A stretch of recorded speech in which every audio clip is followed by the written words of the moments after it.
اور ہم نے فرعون کو اپنی سب نشانیاں دکھائیں مگر وہ تکذیب اور انکار ہی کرتا رہا۔ کہنے لگا کہ موسیٰ، کیا تم ہمارے پاس اس لیے آئے ہو کہ اپنے جادو کے زور سے ہمیں ہمارے ملک سے نکال دو؟ تو ہم بھی تمہارے مقابل ایسا ہی جادو لائیں گے، تو ہمارے اور اپنے درمیان ایک وقت مقرر کر لو کہ نہ تو ہم اس کے خلاف کریں اور نہ تم، اور یہ مقابلہ ایک ہموار میدان میں ہوگا۔ موسیٰ نے کہا کہ آپ کے لیے یوم زینت کا وعدہ ہے، اور یہ کہ لوگ اس روز دن چڑھے اکٹھے ہو جائیں۔ تو فرعون لوٹ گیا اور اپنے سامان جمع کر کے پھر آیا۔ موسیٰ نے ان جادوگروں سے کہا کہ یہ تمہاری بربادی ہوگی، اللہ پر جھوٹ نہ باندھو، وہ تمہیں عذاب سے فنا کر دے گا، اور جس نے جھوٹ باندھا وہ نامراد رہا۔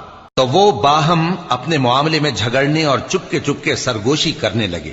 کہنے لگے، یہ دونوں جادوگر ہیں، چاہتے ہیں کہ اپنے جادو کے زور سے تم کو تمہارے ملک سے نکال دیں